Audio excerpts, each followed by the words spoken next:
Hello, everyone. Welcome to episode 12 of season 2 of Salt, Ships, and Scuttlebutt, a World of Warships podcast, hosted by yours truly, Captain Greene 123, and The Lord of the Sea, Batten Mount. you're on that side, right? Yes, you actually got it right. There we go.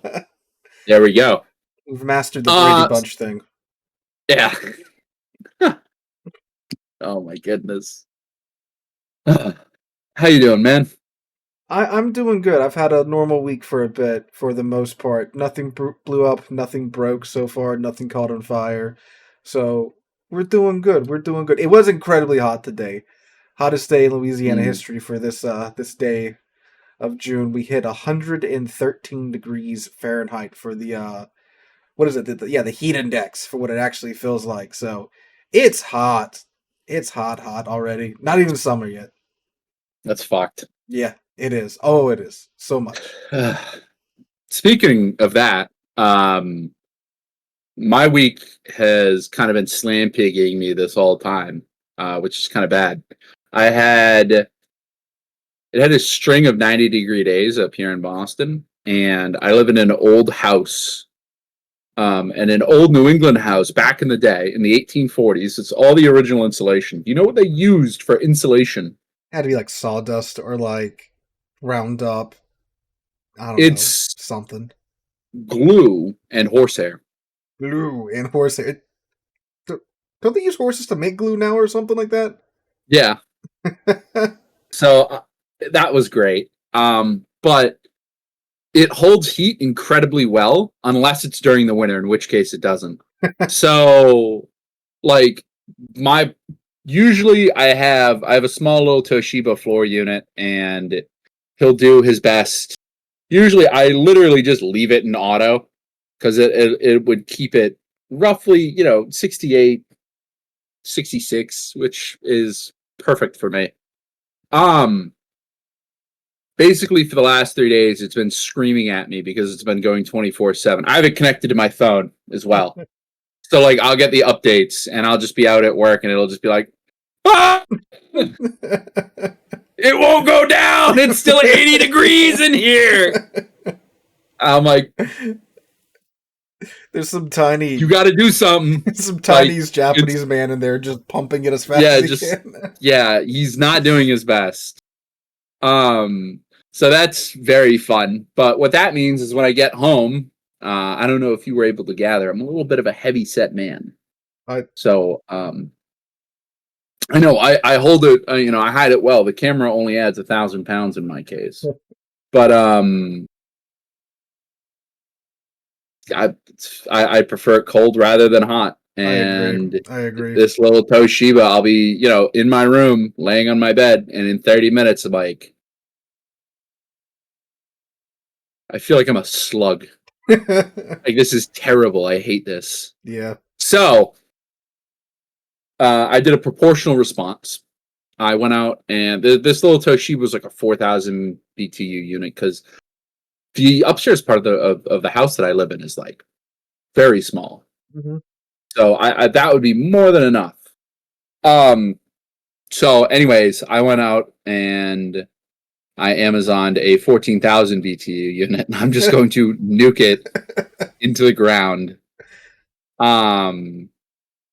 Yeah, this new one does everything that I want it to. Heating, cooling, air purification, all that shit, which is... Because again, I'm not up there all that often, but just with how the nature of how these older houses are constructed, like, not a lot of air movement unless I force it. So you don't have like a central air unit there? No, this house was built in 1840. Dude, like, so are like all the plantation houses down here, built in like the late 1700s, early 1800s, all have central air because it's impossible. Yeah, because they have the space. They have the space. You guys had these massive houses. Up here they built like 4-room shacks. Everybody slept in the same bed. You can't get and the kitchen was the breakfast and living room as well, and the bathroom. Like, if we didn't have the addition on this house, it would literally be outside of my... This is the master bedroom that I'm in right now. And out there is like a small living room that also used to be a kitchen, bathroom that had to be added on. And behind me is the living room / general sleeping quarters.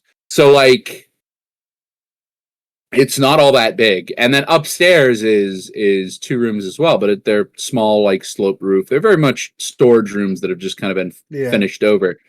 But yeah, horsehair. So you got that R34A, that Pink Panther stuff. You know, yeah. real insulation. Yeah, that's what I'm used to. I'm also used to central air. So like now I'm gonna set up all these fucking wall units. I'm like, yeah, we what have is this, the 80s? It's wild because this house I'm in right now is built in the 50s and 60s, obviously, because everything's having to be replaced right now, and it has central air, but like it'll run, it'll get cool, but in like 40 minutes it's hot again, and then it's got to run again. And the house that I'm having built, we went and had to measure for like our fridge and stuff, and it's got all like the energy efficient like windows and the new insulation and stuff. And I always thought that was just like, oh, they're just saying that just to like, you know, make the government happy or whatever. But like, we went in there, the blinds are open, the sun's coming in, but it's like a crisp 72, and the air conditioner doesn't even run the entire like 2 hours where they're measuring anything, and it stays cold. And I'm like, what witchcraft is this? Yeah. So that's pretty neat. Yeah. So I don't have that. So thank you for rubbing that in my face. Well, if it makes you feel any better, I will be sweating by the time we're done with this because this room is incredibly hot. Yeah. I have 2 fans on me right now. Again, no air really moves down here as well, but we have more wall units, so it like it's cooler. It also dumped for the past 2 days. We've been getting a lot of rain. So yeah, the humidity is really high. Well, it is, but it's also really helping kind of everything cool off. Oh, okay. Which I'm a big fan of. Yeah, here it rains and it gets hotter because of the additional humidity. Well, God didn't want you to live where you live, but there you are. I don't know how they did it in the 17. We laugh in the face of nature here. 20 feet below sea level, right in the path of the hurricanes and stuff. We live with dinosaurs still. It's fine. We have the technology. I have running water, and I don't have to worry about storms. So, but yeah, and then to cap it all off, I play a lot of a game called Arma, which is milsim game, and we had an op today, and it was inspired by recent historical military operations within the Soviet Union. Russia. So yeah, we had this thing basically where I had to fly a whole bunch of FPV drones at planes, and because it's Arma and it's been made in 2010, there's no detonation. Like I don't click a trigger and they explode. It's the game views them as a giant flying contact grenade. Oh. So if you bump into something going a certain speed, it will just explode. So my team was getting shot at by the local security forces. You're not going to believe it. They didn't like what we were doing. But I was crouched down behind a truck. We had set up all of our drones behind us in a big kind of fan shape. And I put out on the radio, I'm like, hey, I'm starting to launch. Nobody take over. You know, we're just a little hot. That's why we're a little bit behind schedule. And then somebody, maybe 15 seconds later, decides to help and takes over the drones from his terminal, which is like 5 miles away. And so there's a lot of lag. So and of course, because why would he check the cameras on the drone? Why would he do anything? He just immediately took over control of the drone, of course, I was flying. So then it went down into the field of all the other drones, and they all exploded in a giant chain reaction. And then I blew a gasket, and I threatened to punch one of my friends in the armor group. And I'm just like, yeah, I'm not doing that. You know, and then now I'm here. So okay, from what I've heard, what I've seen, doesn't seem too far off from a lot of the way from way a lot of the Arma ops that I've seen go. Well, yes and no. On the larger ops, you'll always have the one person who's like, oh, here we go. But like, this is a group of like 10 friends I've had since high school. So don't get me wrong. I've had a few hand grenades slipped into my pocket with the pins pulled. Like, that stuff happens 100%. But we've been playing together for a long enough time that I don't want to say we're tactical, because we're not. We're a whole bunch of fat guys playing Arma. But, like, we can predict reasonably what our friends are going to do. And this one person has just decided that he's going to start rewriting how he thinks and operates. So, like, again, he's just, like I said, I put the call out, hey, I'm launching my drones, we're under fire. If anybody could, like, come over, help, whatever. Oh, okay, I'll come over and help. And then, like I said, he just took over the drone and just killed me. And yeah, so, and then after that, he's like, oh man, my bad. I'm like, I'm going to kill you. I'm just, obviously that is a joke, but I was so very, very upset because, again, when everything's telegraphed and everything's communicated, and then you still have somebody who either thinks that they know better or thinks that they can help without communicating, it just creates chaos. A whole bunch of issues. But yeah, it's cool. Like, we have our own official patches and everything in the game, so it's a really kind of nice group. Didn't they, like, speaking of having? Oops, sorry. I mean, we could probably segue because we're going on like 12. I was gonna say, haven't they announced like Arma 4 like 2 years ago? Or something? They put out Reforger, which is like Arma 3.9. Arma 4 is going to be coming out soon.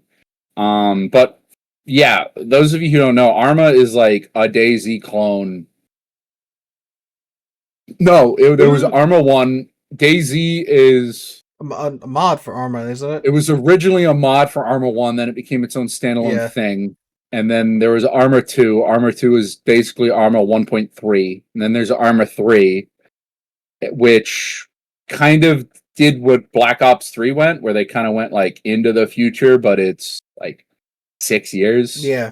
So, like, there's Su-57s flying around and stuff like that. But yeah, so I don't know. It's very fun. I highly recommend it if you can get friends together. But yeah, speaking of individual patches, baby. See, that's what I was trying to do. And no, I'm not trying to be rude. Good segue. Derailed me a little bit. No, I'm not gonna lie, it did. That was. Now I was like, man, I think I know where he's going with this. That's a good segue, but I had to open my mouth. It's okay. I forgive you. But yeah, so speaking of World of Warships, because I'm sorry, one more thing. What did that comment say under our podcast? Yeah, I think it was me and Zarkoon when you were gone, and we were talking about Legends coming to PC, and someone was like, "What's the point of this video? They're just talking." It's like, yes, that's what a podcast is.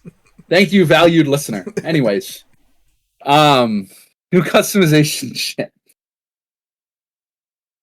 3D decals. If you've played War Thunder, these have been in the game for a very long time.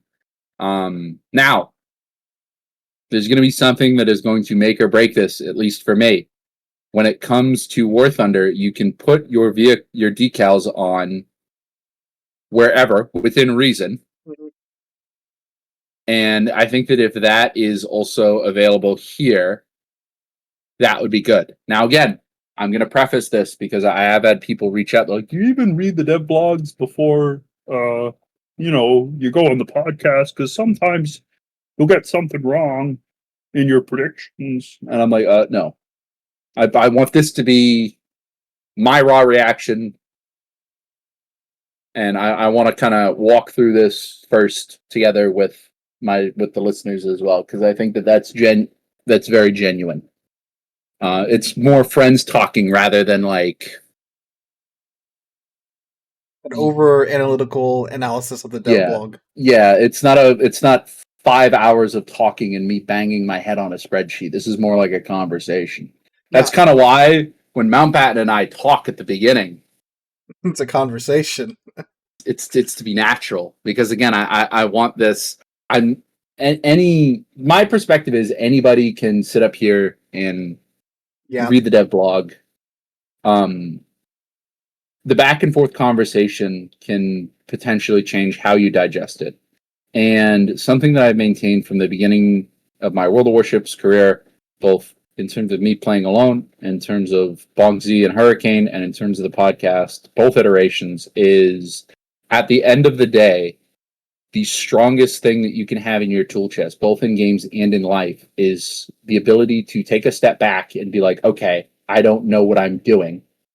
Or hearing somebody else's perspective and being like, oh, hey, maybe. When Mountbatten and I talk, I don't just sit there and go, well, I have a higher win rate than Mountbatten. Therefore, Mountbatten should be laying in front of me like a peasant, doing something with a phallic organ. No, because at the end of the day, we've both walked the path that is WoW's. So we both have different perspectives, yeah, but one may see something that the other person doesn't see. And I think that that's a very healthy way to look at things, and I think that it's a very healthy way to kind of go through WoWs. Anyways, grandstanding over. But to your point, if you'll notice on the screenshot provided by Ouija, there is a little icon in the middle that has an arrow that goes up, down, left, and right. So it appears that I would assume from that you can kind of scooch it around and stuff on the deck. Did you scroll down? If you scroll down, it does mention that it lists the area that you can put it. Yeah, the hull, deck, and superstructure. So the only reason why I said kind of when I look down is, just for those of you who aren't watching on YouTube, there's 3D decals, and then there's like stickers, or whatever, I guess. Yeah. So there's like Jeeps and stuff, and there's a whole bunch of coal and trucks and a naval cannon and stuff like that, which I think is cool. Just so again everybody's on the same page. But if you look at the second screenshot there, it definitely looks like there's a spot on the stern there, and there looks to be a spot on the bow where you can put stickers. But it looks like those are more like sockets, I guess, that you can plug these 3D decals into, because all of those appear to be on the deck. Yeah. So it appears that you get the one on the bow, the one in the middle, the one on the stern for like the 2D elements. That I think if you scroll back up a little bit, you'll see that you've got like the mid deck, the bow deck, and I'm not sure that's supposed to be the superstructure or like the stern deck on what is this, the daring or whatever. No, it's a vampire too, I think. I don't know my destroyers that well. So right up there where it says Jutland, yes, that might be a little bit of a giveaway. Yes. Yes. Good thing I teach history. I don't have to read that much. It was British. I got the nation right. Oh yeah, there's one on the funnel too. Yeah. So I would assume you could probably place it down on that area. Then probably within a diameter you can scooch it around and such. Yeah, but this also looks to be specifically the 2D decals. So maybe true. This is right that you can put this kind of wherever you want. Those of you who have played War Thunder will know the infamy that is Bush M18 Hellcat, and some of the decals like that. People get very creative. I think that it's an awesome way to promote an identity on a vessel, and I think that it's relatively low effort on both the players and the game devs end. Granted, I know nothing about 3D modeling. I could have somebody from the Wargaming office in Belgrade reach out and slap me in the back of the head and be like, yeah, this took us 6 months to code. And I would just kind of be like, yeah, okay, you do coding, I don't. So yeah. I believe you. But yeah.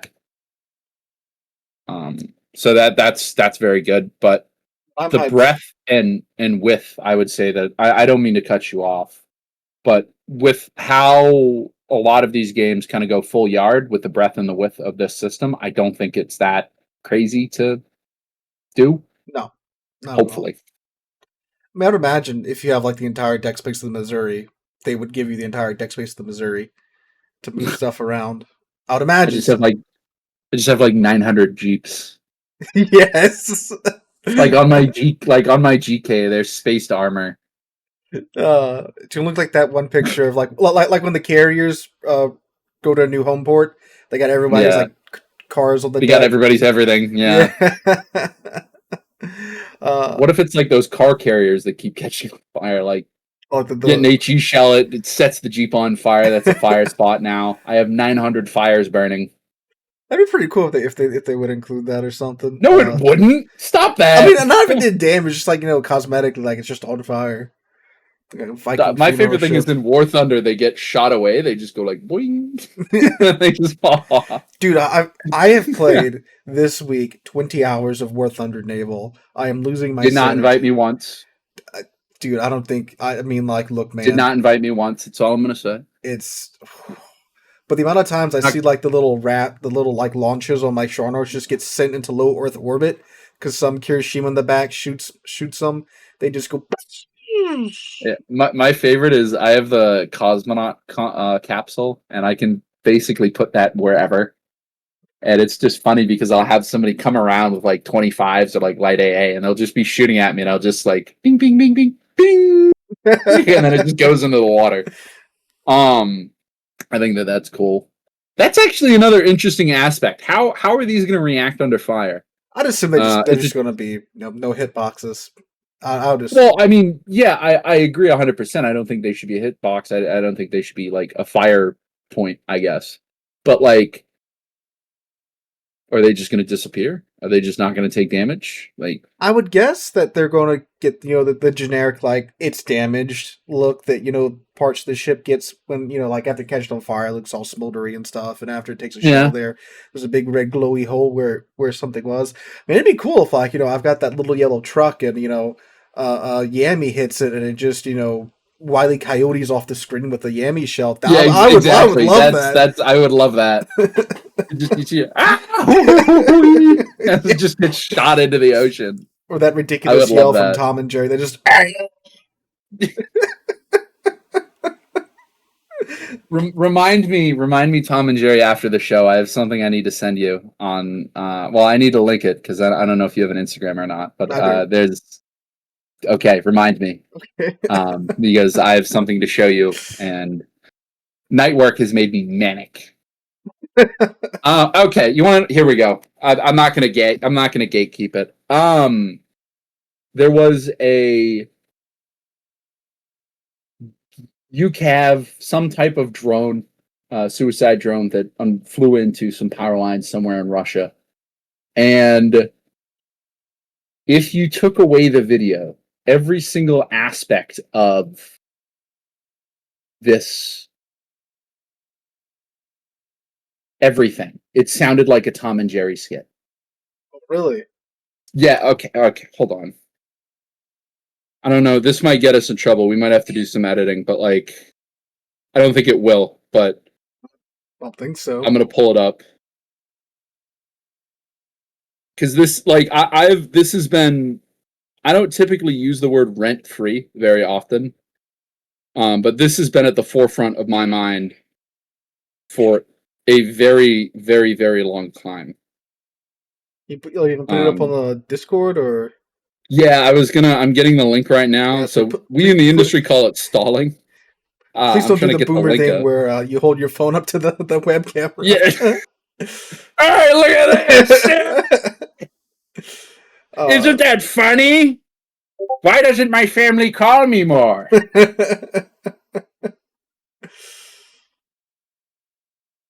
Let's see. It's just like a Tom and Jerry. Why is that so funny? Like, I don't know. It sounds like Tom and Jerry. It's just a little.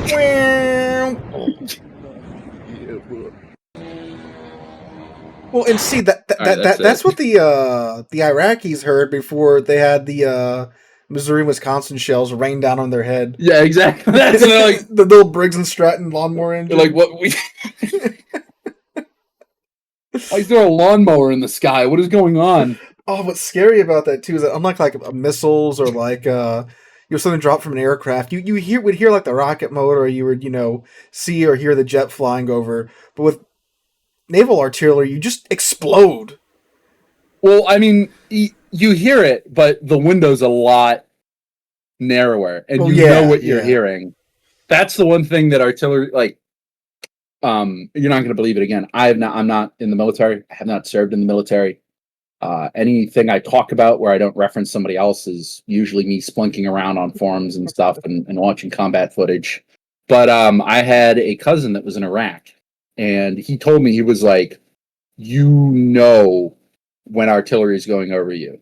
It's not as long of a sound than you would think, but you know what's happening. And it's enough time for the thought to form in your head, fears to form, and then fears to be like, okay, this is like happening. I might be dying here soon.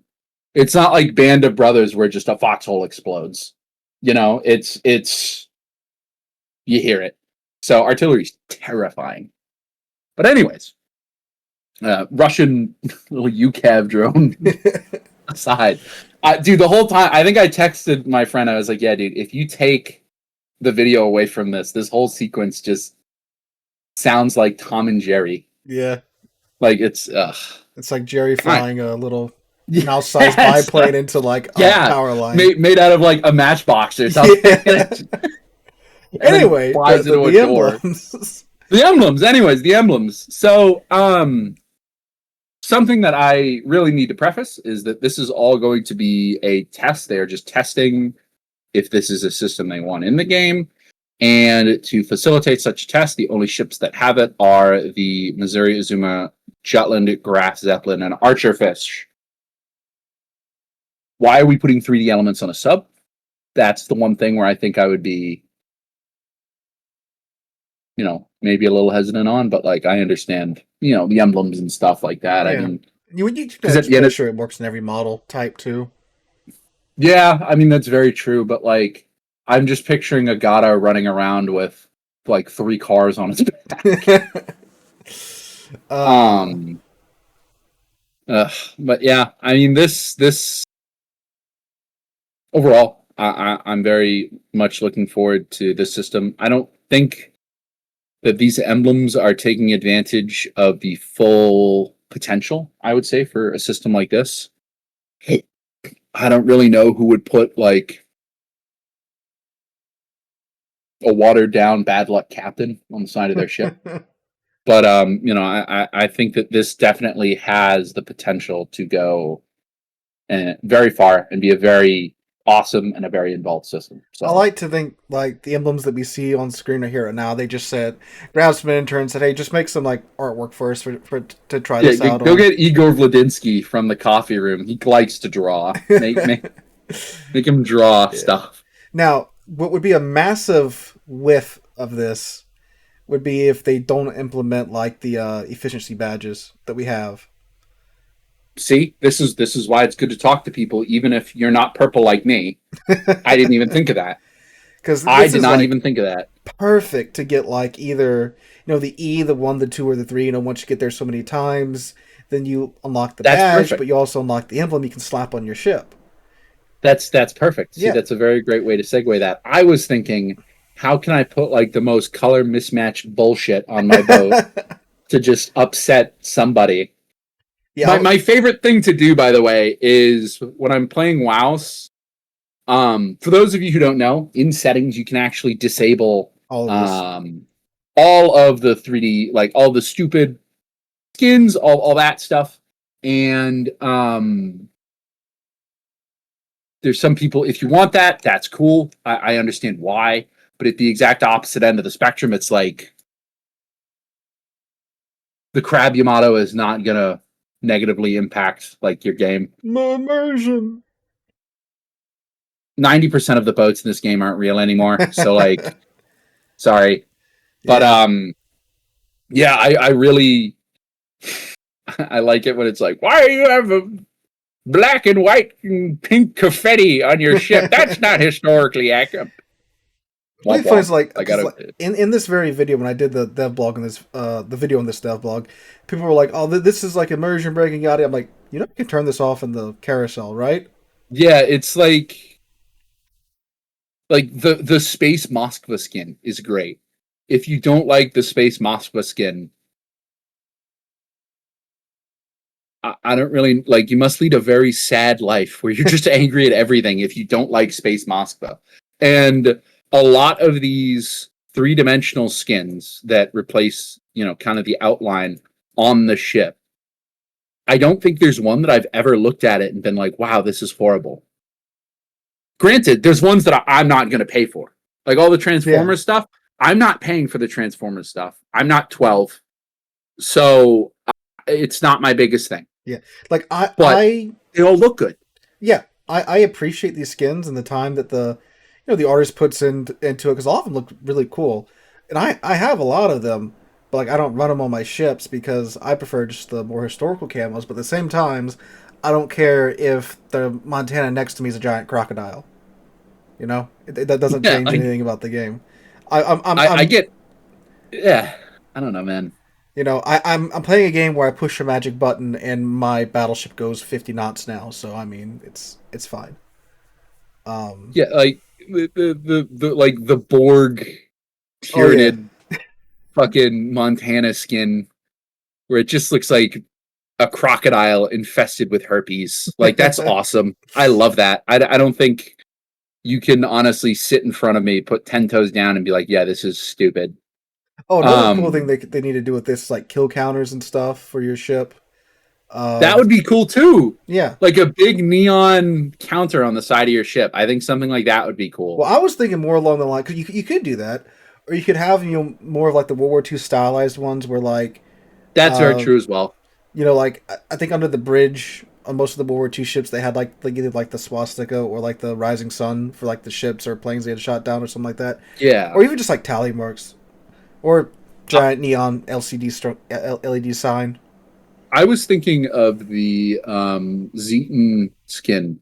Do you remember that, like the Star Destroyer skin? Punky tech one, yeah, okay. I guess the actual one. I thought you said to like have a Star Destroyer bridge on the Zeton just to bring it all around. Oh well, no, I mean certainly that too, but like I was just thinking that ship has. I think I have it on. Yeah, like that very, very funky camo where it's the what is it here? Interdimensional shift. Oh yeah, like it has all these copper accents and like that's cool as shit. Yeah. I really like that.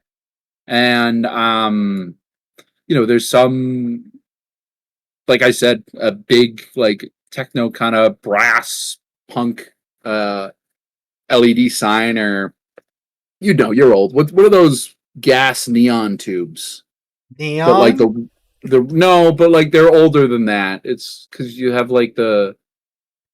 Am I just crazy? Is it just neon? Those are just neon.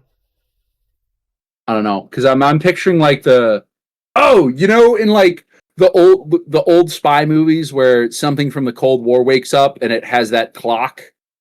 And it's just a whole bunch of tubes, but they're vacuum tubes. Vacuum tubes. Yes, stuff like that. Thank you. Yeah. Okay. Like that would be cool. A vacuum tube kind of counter, I think, would be very cool. Okay. Yeah. I know what you're talking about now. Yeah, that'd be neat too. Yeah. And see, there's things they can do with so much that you can do with this. Yeah, and another comment that I saw is that like, oh, something else for wargaming to like charge money for. It's like, yeah, I mean like. This is the monetization I thought everyone was supposed to be okay with. Yeah, this I much rather opt out of buying the $5. Oh, hello? You're good now. Yeah, you're a little Daft Punky there for a second. I'd rather have, I'd rather opt out. Oh, I know why. I clicked on ZOW in my port. Oh. And it was downloading the massive amount of power that my computer needed to render my school bus orange ZOW.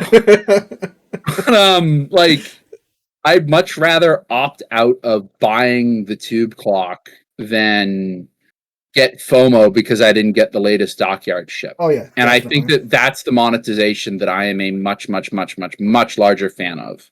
Mm-hmm. Just because, like, I mean, like I said, I'd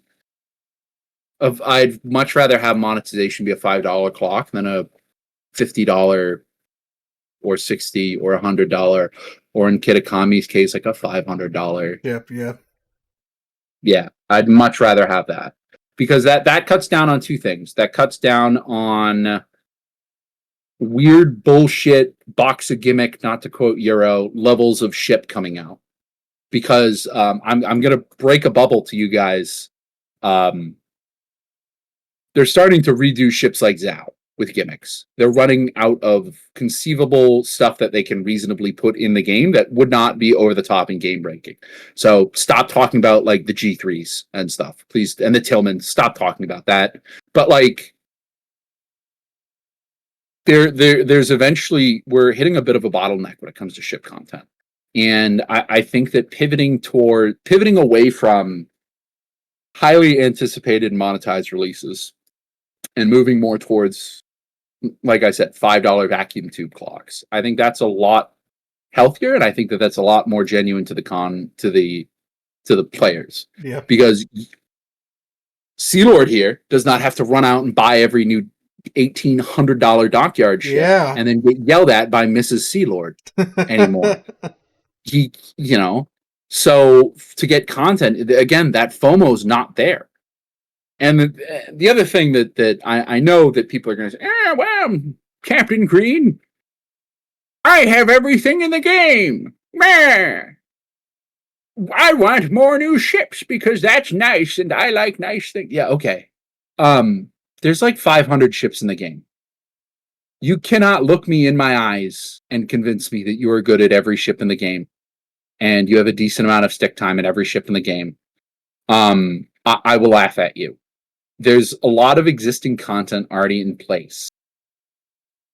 And I think that having the brakes kind of put on ship content like that and pivoting more towards cosmetic content like this, I think is very good for the game. It is kind of wild to think that, like, for the past ever, like every other patch, it's a new ship line that they're introducing. Yeah, I mean, and don't get me wrong, there's stuff that, I mean, the line that we're going to go over in a bit here, that is something that I definitely think should be added. Because it's kind of like the big Panzer shift line. I think that is an aspect of naval construction that it has enough paperwork, it has enough designs that you can conceivably, and it's well known enough that you can make a line out of it and not have it be copy paste dog shit. Yeah. I've had a lot of people who are telling me, oh, are you grinding the dockyard? Are you grinding the dockyard? No, I'm not. Why would I grind a hipper at tier 9 when the hipper is already, I would say, one of the most black tier 8 cruisers in the game? Yes, it gets, and again, I don't know if you agree with me, I don't know if you don't agree with me, but like, I've never woken up and been like, oh boy, I can't wait to play my hipper, or oh boy, my Prince Eugen is waiting for me when I get home. I've never done that. You have 8 guns separated into 4 turrets. That inherently means that you just have to risk more of your hull to get your firepower on target. It's not like a Baltimore or something where you can go nose in and still have 2/3 of your firepower out there. It's not the worst by far. I just want to get that out there. But there's nothing about that ship or that hull other than it's the series' immense historical value in creating artificial reefs, and being unreliable and being over-designed cruisers. But never mind, I can't say that because then I'll get more DMs about how I just hate Germans. Which I don't. I hate German shipbuilding and I hate wearaboos, but that's a different story. I've beaten that drum off with all the tank discussions I've had. It's like, but it's fun when like the Interboost is running, because it's maneuverable enough when you have the engine boost running to not get vibe checked. But God What, help Blucher? you, yeah, yeah. But God Yeah, help other you than if that, it's a pig. God help you if you're in a serious situation and you don't have that engine boost ready to go. Like here, we'll do we'll do this. We'll do this.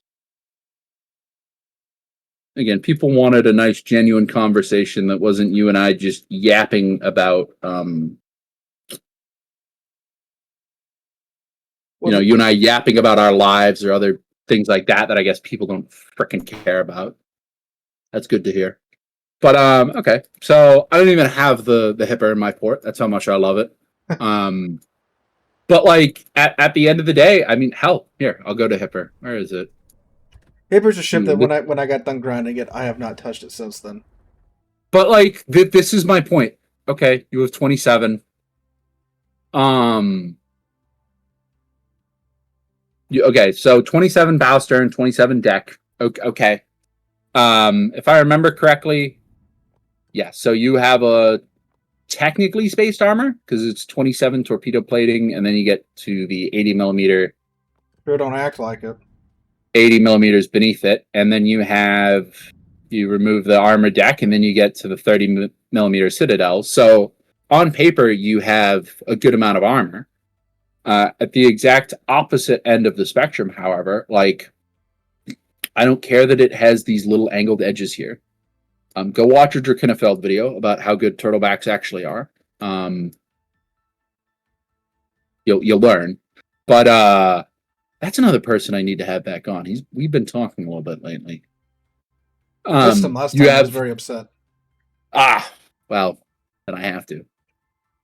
Dude, he'll be very happy to meet the Sea Lord Mountbatten. The actual one. The very one. You have arguably an above water citadel. So you have 30, 80, so it's 110. Plus, I don't know. I'll be charitable. I'll add another 20 for some internal plating that may or may not be there.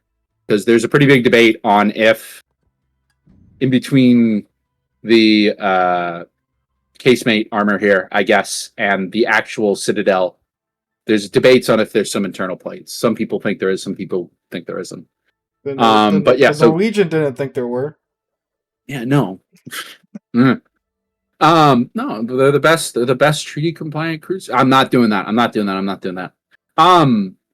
80 mils plus 27. I'll even round it up. So that's 110 plus 30. So you're up to 140. And I'll even add the 20 that some people claim isn't there, that Wargaming says isn't there.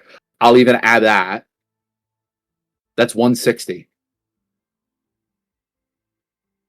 At the end of the day, if you're in a situation where you're angled or angling, that cannon will help you on paper. However, when you remember the fact that it's 27 over 80, and all it has to do is get through that 27 plus 80, even with the normalization of the void in between the torpedo blister and the hull, maybe 106 effective. Like, that's all it has to get through, and then it's detonating inside of you, and it's blowing your guts out.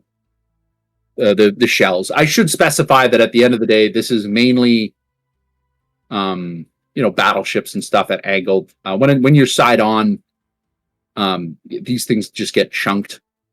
But it's just one of those situations where that's just going over the armor. And I don't think the Blucher has any different armor. It does have the DM shell normalization, which I think is great.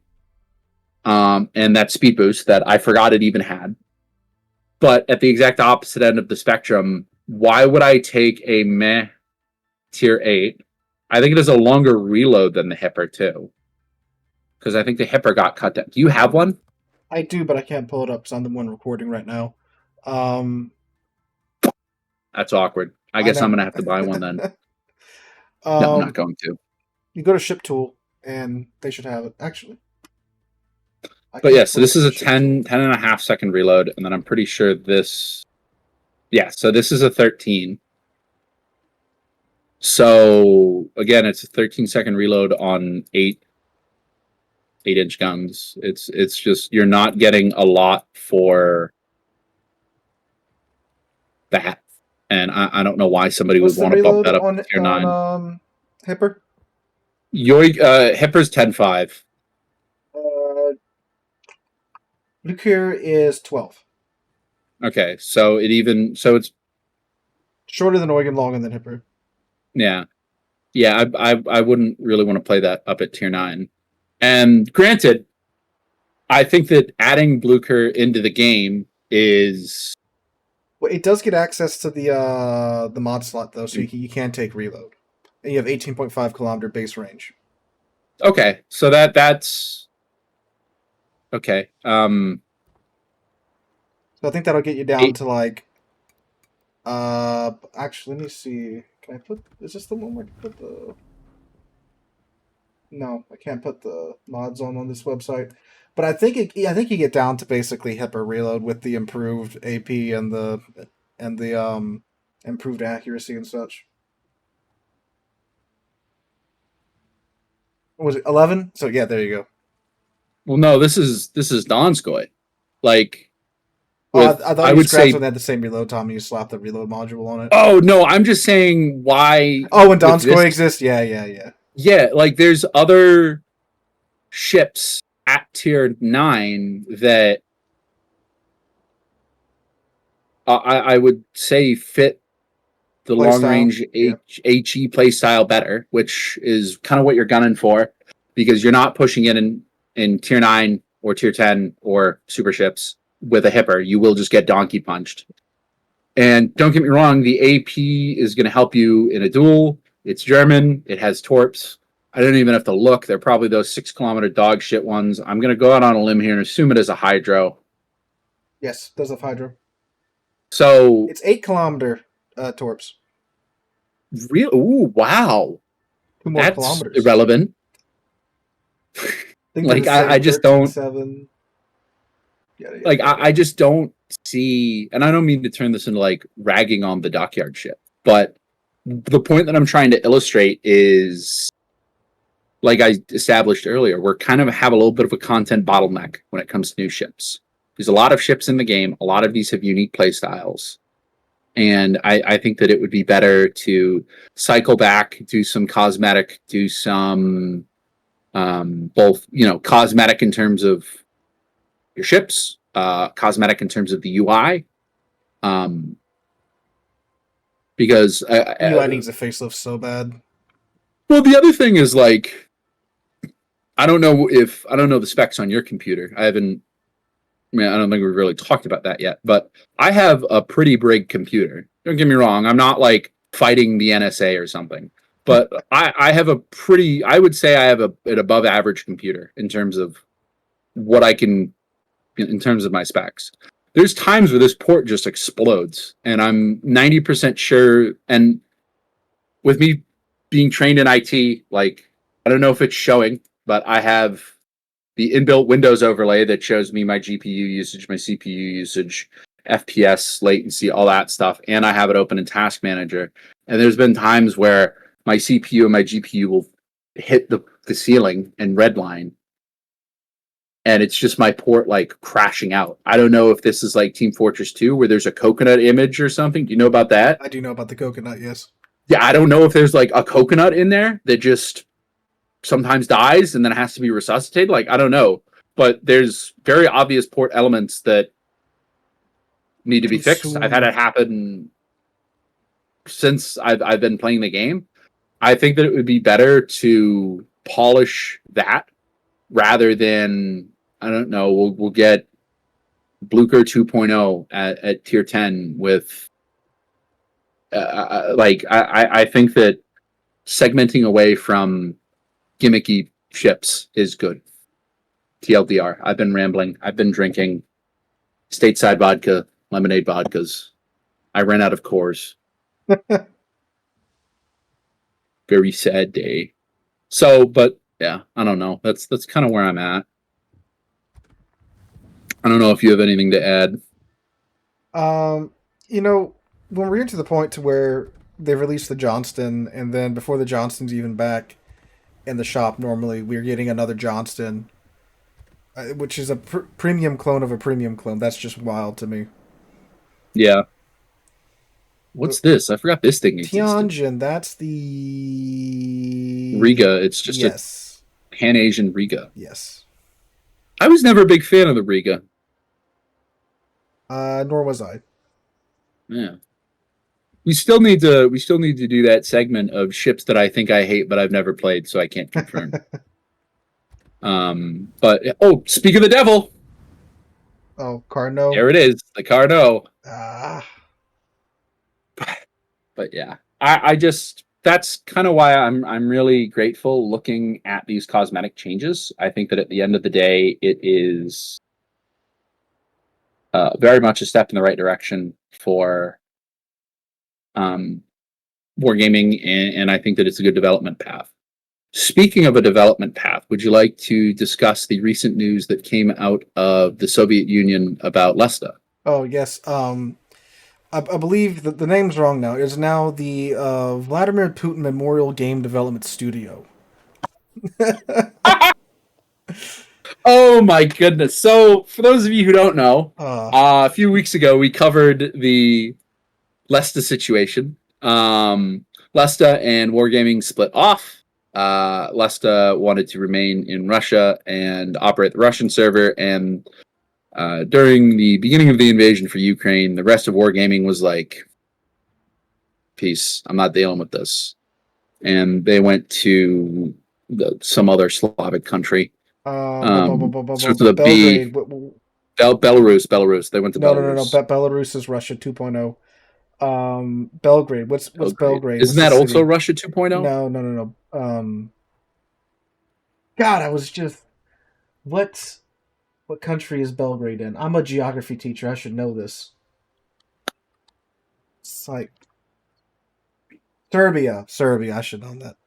Yeah. Oh, that's more stable, yes. I guess, even though it's Serbia. Yeah, and they can pay their devs like $27K a year, and apparently that's just like excellent money in Serbia. $1 billion. Yeah. It's actually like really good pay for Serbia. $27K US a year. But yeah, so recently the Russian government was like, hey, we don't like how pro-Ukraine Lesta has been, or Wargaming has been. Yeah. And Lesta's like, yeah, man, that's unfortunate. And they're like, you're Wargaming. And Lesta's like, what? No, we're different. You are a terrorist. Yeah, and they're like, yeah, you bad news. are a terrorist.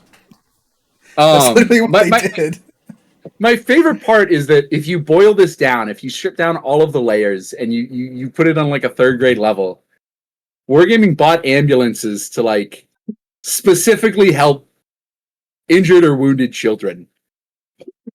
Regardless of which side of the conflict you are on, and this goes for conflicts all over the world, the human cost is astronomical, and it's usually the civilians a lot more than the soldiers because they're just more civilians than soldiers. So I think that universally, and again, I guess this was a bad take, dying children is bad.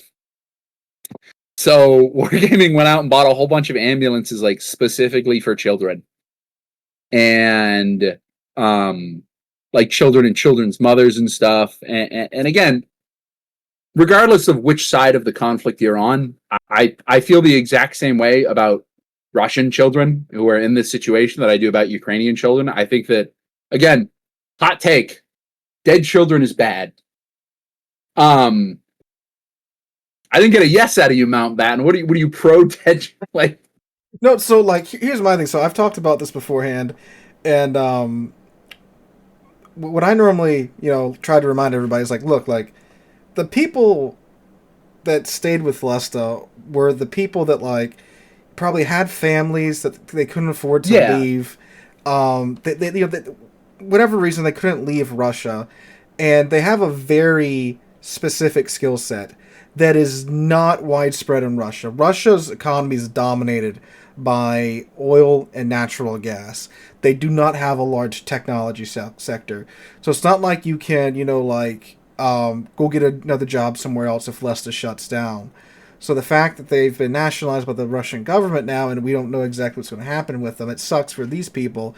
And Yeah, then my comments just like, they shouldn't have supported the war in Ukraine. It's like, yeah, that's always like the funniest thing to me.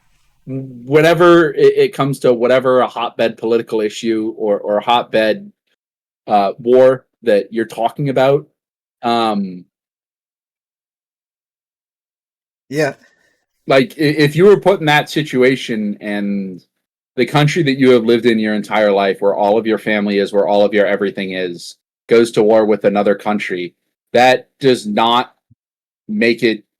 You are not implicit in whatever your country does or doesn't do when you're just going to your job. yeah. It's like I get shot if I don't pay my taxes, so I'm sorry. Yeah, like No, it's like I got to do my thing, you know. So, throwing it back to the Missouri and the Wisconsin earlier, I did a video, a little mini history documentary about, you know, the usage of the two Iowas in Desert Storm. And then this guy was going off on a tear in the comment section about not Desert Storm, but the the Desert Storm 2, whatever it was called. When yeah, Desert Shield, I think. Yeah, whatever. The 2003 invasion of Iraq, whatever. And this person was like, I can't believe that.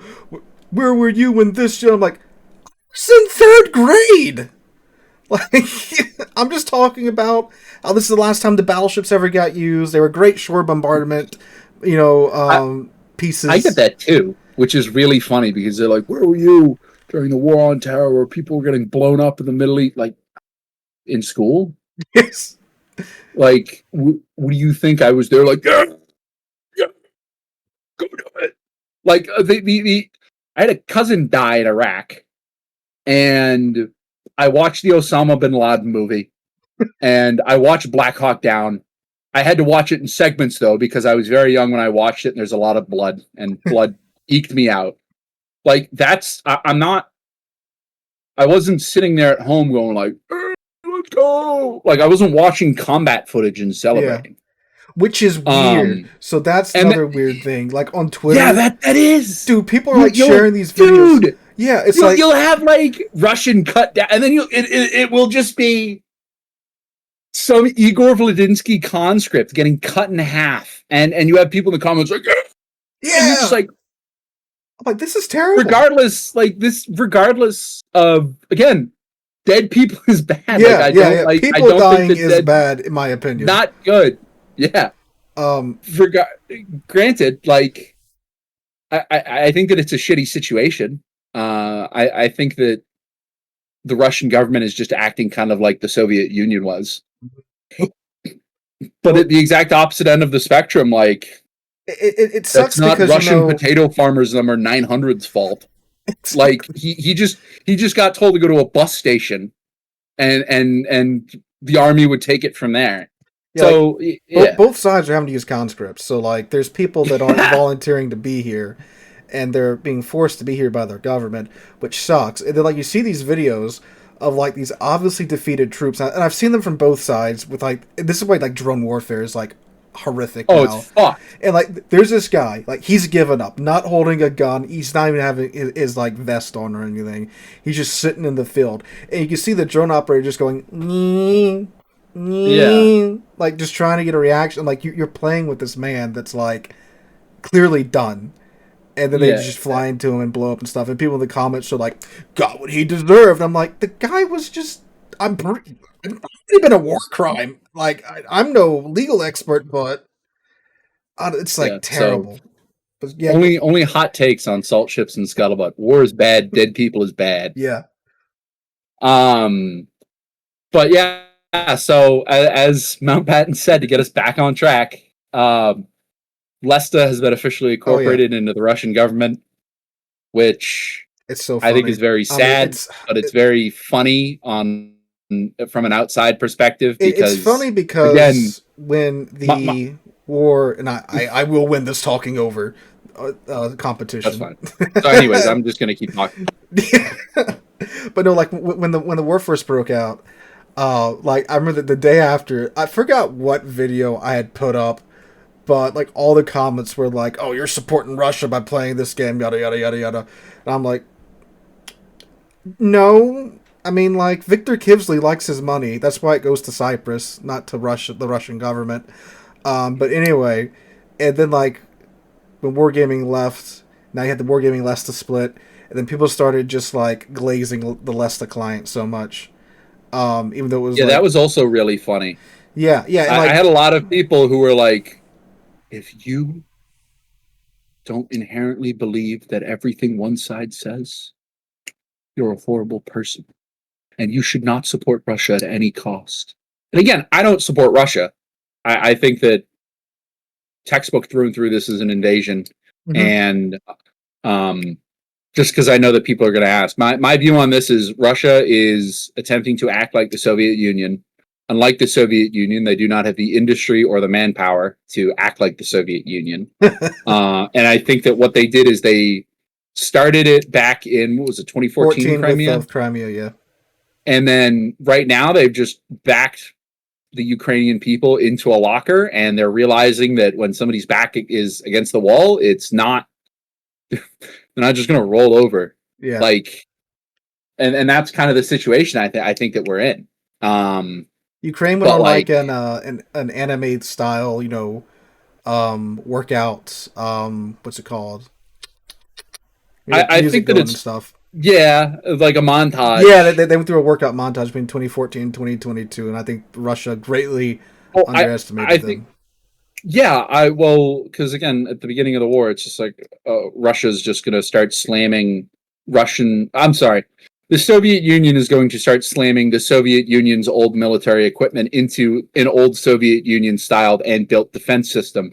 So like, they just thought that it would be very easy. They knew where everything would be, which they did because they built it, and then they started missing, which is again in 2020 being able to miss a stationary thing that I can find on Google Earth is very interesting.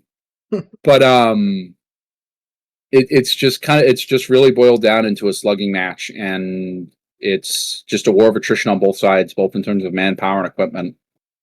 Um, but yeah, the Soviet Union is being the Soviet Union. Yeah, I just they don't care about people. They care about the Soviet Union. yeah, but I, like you were saying, those same people, those same commentators that were like, "It's terrible that you're still playing this game and supporting yeah, then they Russia." go and jerk off the Lesta client. They're like, "Look at this! Why couldn't Wargaming do this?" It's like, And now wait a minute, it's I legitimately an can't arm play the of game. Yeah, now it's just the Russian government. It's like, it's actually the Russian government. Now that's the funny part that I see out of this, yeah. But yeah, that happened. yeah. So, anyways, domination mode with updated settings. That was a good segue. I like that. That definitely won't be decisive in any comment section on any platform you put No, it on. a better That's pretty engagement great. rating on the YouTube channel. That'll help it grow. That'll also make Wargaming be like, yeah, we're not talking to these people ever. Actually, we're both basically on no-fly lists. So I've been told to my face that I will never be a CC, Oh well, that's very sad. and I believe that you have also heard similar things. I haven't heard that directly. I've talked to a couple of people and just never heard back from them. So there's that.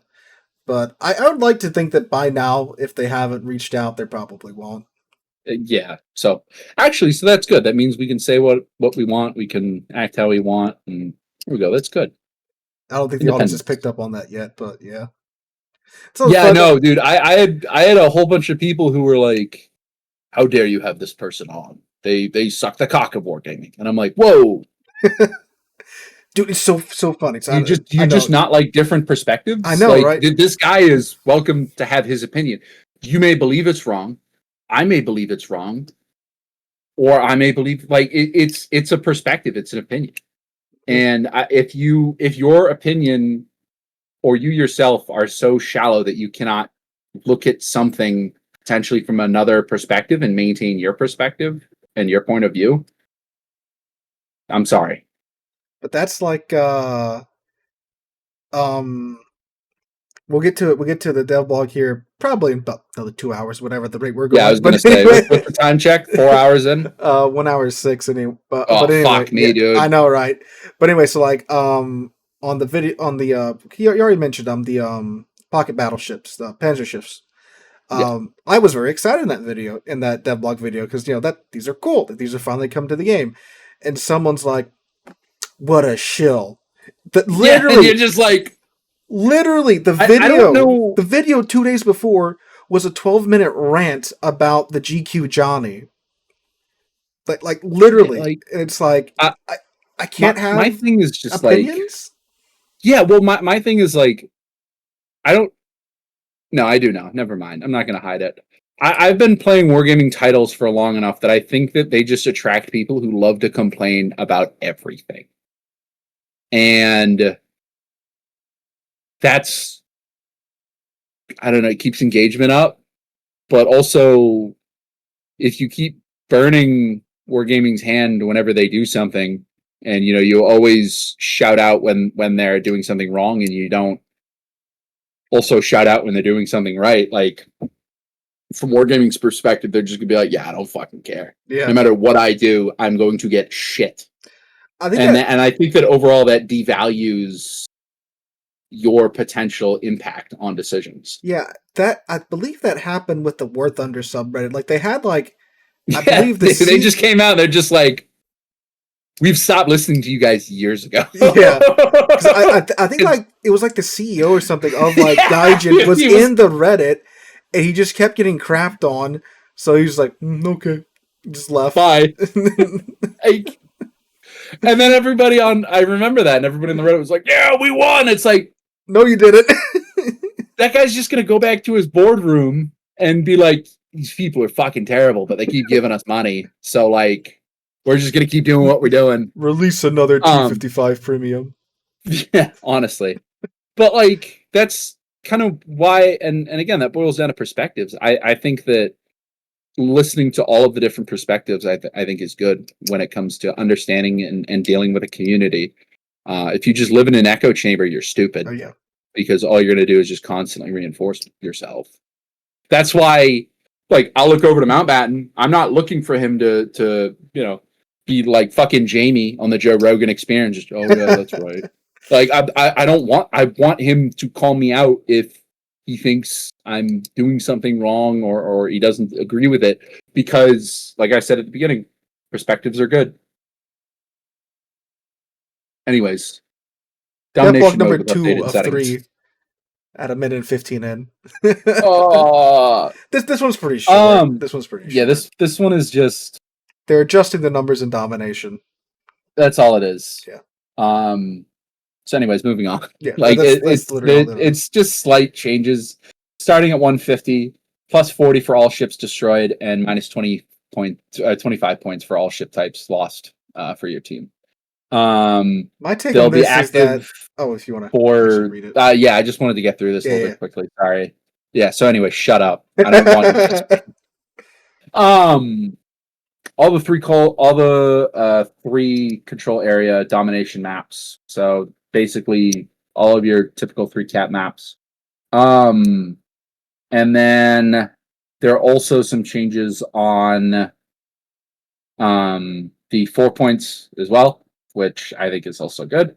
And then this is awesome down here, and I really want to highlight this again. If I want to be able to throw stones, I also have to hold up, prop them up, and they deserve it. I think that putting this stuff in the training room is awesome, because I think that the training room is an underutilized resource. It so and is. an underappreciated resource, both from a wargaming perspective and from a player's perspective. Running COTS is made so effortless through the training rooms because they just have the COTS modes in there. If you want to go and prepare for the COTS, like if Tsoft wanted to get ready to lose to Bonk Z, then they can go into a training room and they can get pointed off the map at the beginning of the game. That's, they're giving all of the tools to everybody equally. to perform in a competitive Yeah. environment, I mean, and just look at it even if it's not in a competitive environment. yeah, we've done that before, where we'll go in like these are the maps of this season, yada yada. Here's the mode, yada yada. Okay, let's put this ship here, this ship here. Do you have radar coverage there? Do you have hydro coverage there? Yeah. Can you see here, see that? Yeah, and you can do that for like every map in the game, even for like random battles. If you want to know, hey, how's this guy hitting me from behind this island here? You can go there and see. Okay, See it. he can Yeah. lob his shells this way, lob his shells that way. Here's where exactly where he's going to be at, so you know where you need to aim to get your shells over those islands if you can, The obviously. amount of time when I was training up as a competitive player that I would hear, "Oh, he can't hit me," followed by, "Oh shit!" That's gone away, because when I got in control back in Blep and even here in Z, I'm like, yeah, go fucking check the maps. Like, I don't want. Yeah, they probably can't arc that. Like, I want to know if they can arc it. And Where are the even battleships going to be? Can the yeah, battleships arc it? Can cruisers from the cruiser spots on the same side arc it? I don't want to see if the Moskva on the other side of the map can arc you. I think that's a little bit easier of an assessment to make by the individual. But it's when you're setting up to, say, push a cap or defend a cap, it's integral to know, okay, I can sit on this rock and only get shot from 1, 2, and 3 spots. And I know that because I went into a training room and I looked at it. I didn't just go in and be like, tall rock, protect Ung. Ung no get hit. Because then Ung forgets about ballistics, or Ung forgets that sometimes the shoreline is right next to the big fucking mountain. yes, So that's so important for the destroyers to know where they can and cannot get snagged on yes. those The other thing islands we love is, to hug. even for larger ships like Moskva, there's a lot of people who are like, oh well, my hull's protected. That's great. And then they get fucking 25K'd by a Venezia or something else with SAP, and you're like, so anyways, that's like terrible. Yeah. If Not even from like the island, but like the ship armor perspective too. There's a yeah. wonderful setting on the ocean map called Armor Resilience Test, where you can spawn in a zillion bot. Well, not really a zillion, 12 bots, and it'll place all the bots in the middle of the map, and you can just sail around, see what your guns can and can't pin, see what angles you can get through their armor and such.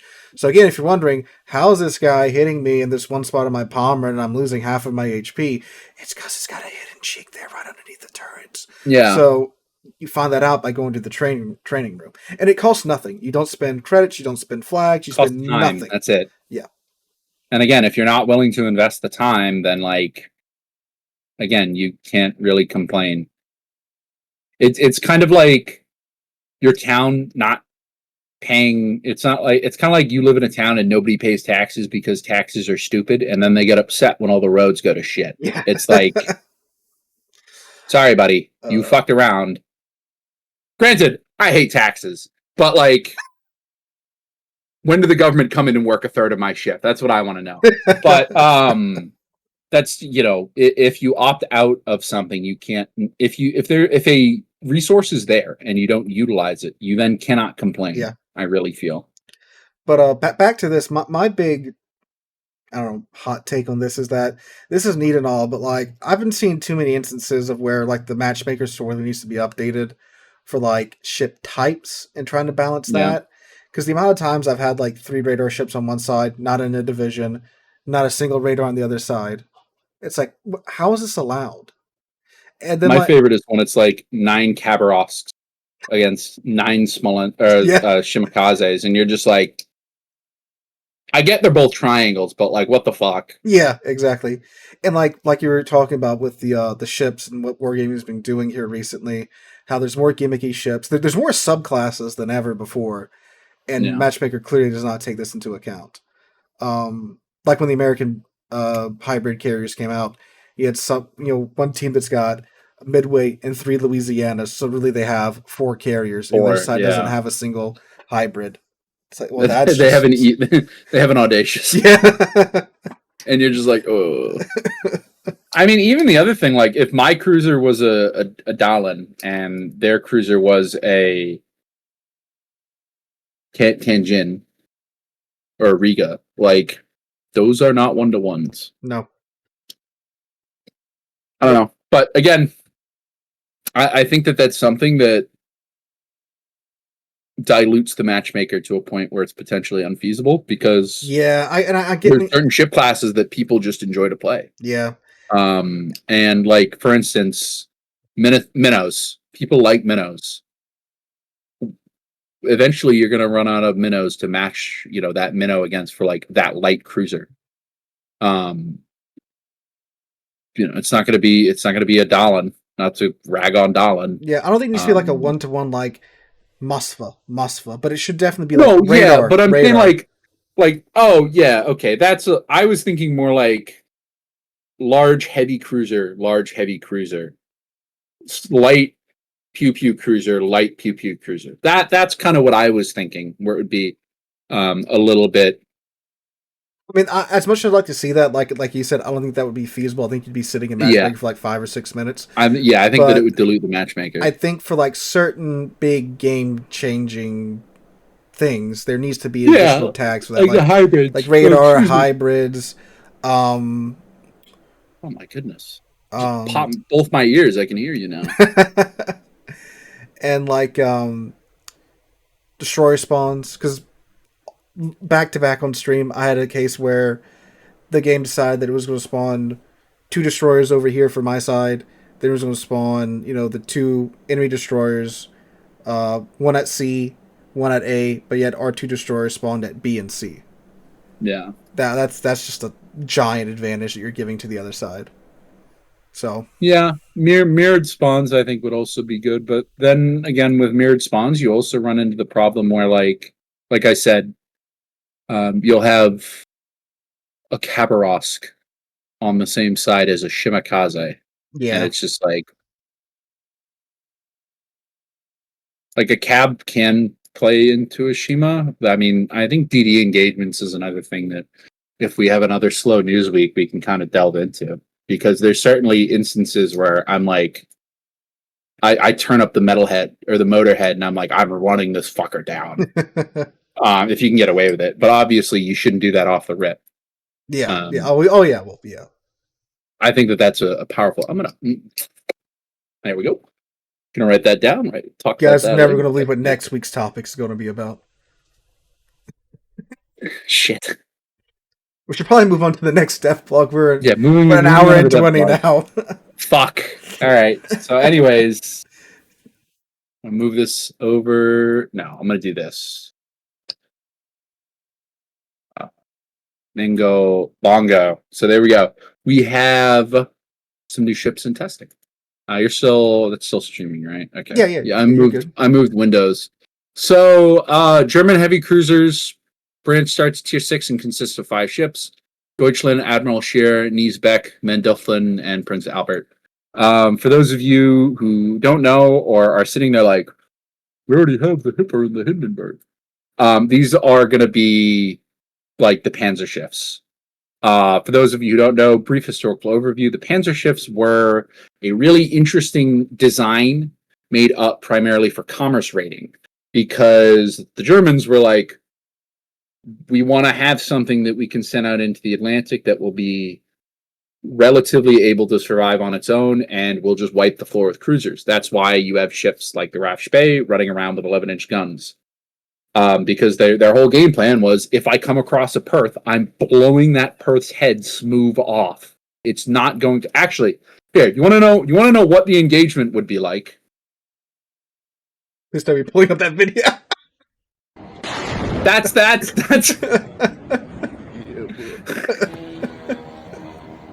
That's what they want it to be like. Oh, that's beautiful.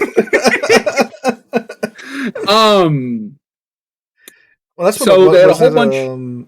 Was it Spee or was it Deutsch that like it went out and it just like cleaned house the first time it went out or something like that? Graf Spee, I believe it was Spee, because Spee went out, had like frat boy summer, and then immediately got caught and like burned down in Brazil, much like a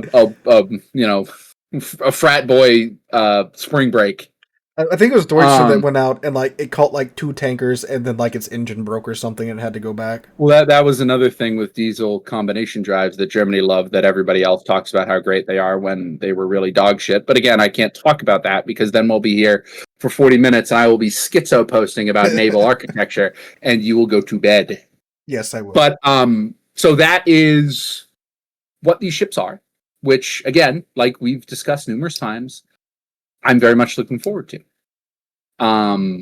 It's a very interesting kind of line of naval thought and naval construction, because you basically are, how do I build something? You're basically trying to solve the problem of, I want to build something that can wipe the floor with cruisers that isn't a battleship.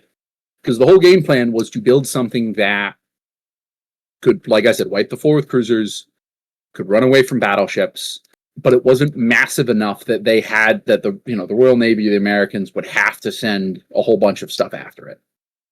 That was the game plan. So they came out with all these ships. Now, along with the release of this branch, we're introducing often requested mechanic, manual control of your secondary guns. This feature will launch with the new German cruisers, starting with the Tier 8 knee spec and above. But this does not mean it will be solely a feature of the line, as other ships in the future will have it. So that's cool. Legends, players rejoice, and destroyers cower in fear. Me and my 900 casemate guns on my Warspite are going to blow you to Kingdom Come. But yeah, so you'll be able to swap between main and secondary battle controls. I think that is good. That's kind of cool. When you're not being manual controlled, there will still be AI gunners. That's great. So you're not losing your DPS. Yeah, you get to pick and choose how you want to play. Exactly, which I think is awesome. Main guns will track the crosshairs while operating the secondary batteries. That means that if you want to swap in between, you won't have to relay your guns. Awesome. And when switched to manual control using secondaries, their characteristics may change compared to automatic mode. So for these cruisers, this will result in a small buff to range. That's awesome. Now, a few other questions here. Are we going to keep the same dispersion?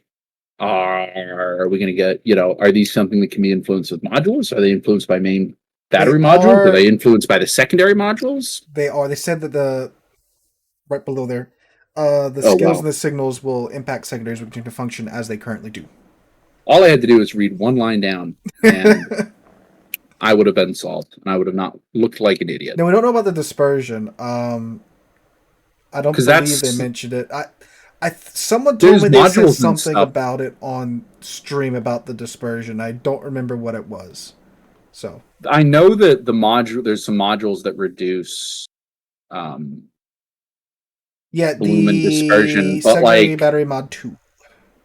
But sometimes my secondaries are drunk, so I don't know if these guns have different dispersions. I don't know if when you take over them, they'll snap to being secondary guns. I don't know, or kind of like destroyer guns rather. Yeah. Where they have that good kind of rate of fire. They have a little bit of drift, but I don't know how it's going to be, and I'm actually really looking forward to seeing how this pans out. Now let's take a quick compared to the existing branch of German cruisers, these will not be shit. I'm sorry. These ships will specialize in close quarters combat throughout their large but relatively short-range main guns and their improved secondary batteries.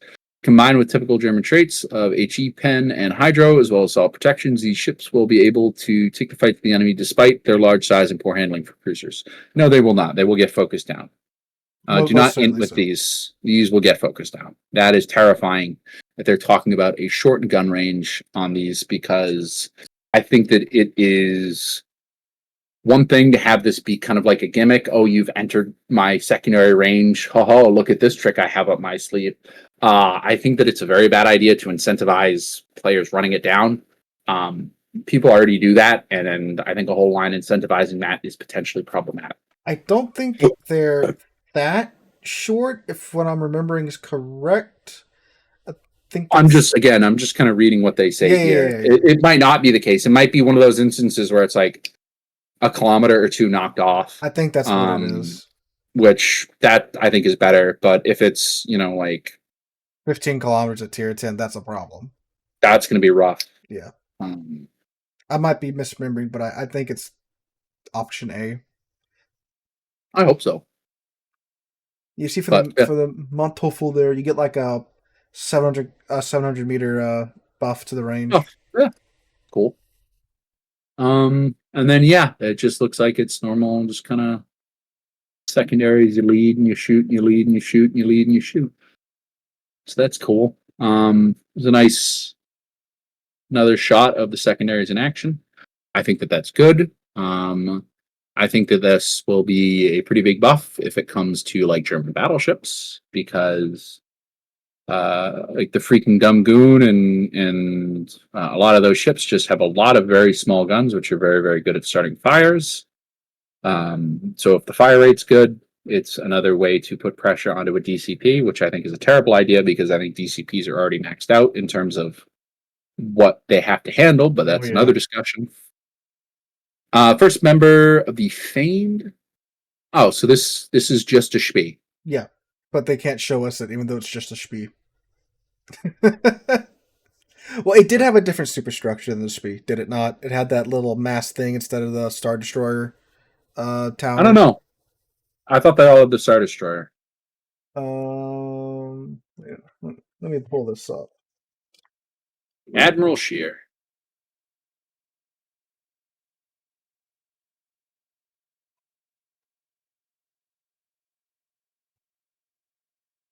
What? Okay. Am I smoking crack? ASW. Okay. Okay. Depth charge. Yes. My mind went to damage control. Okay. I was like, how? What? Am I just stroking out? Is that it? Am I going to the big Wouse patch in the sky? Like, what is this? All right. So Shear, sister ship to the Spee in the Deutschland. It also served in the Spanish Civil War in a more active role. Okay, so that's cool. It is another 6-gun ship.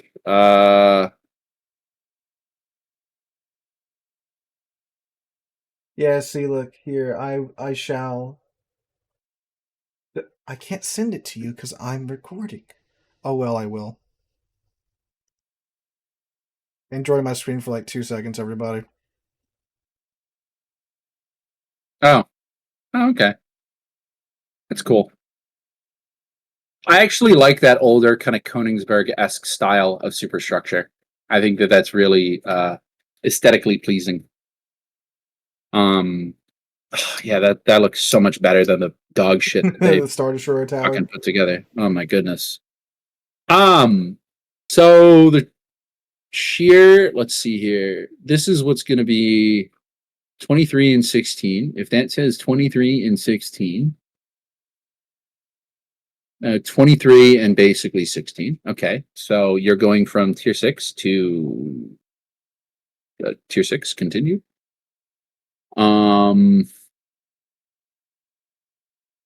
Yeah, what did they? I didn't catch that when I was going through the first time because it's literally the same ship. I'm looking at it. It looks like it's just kind of basically the same ships. You might have more secondaries.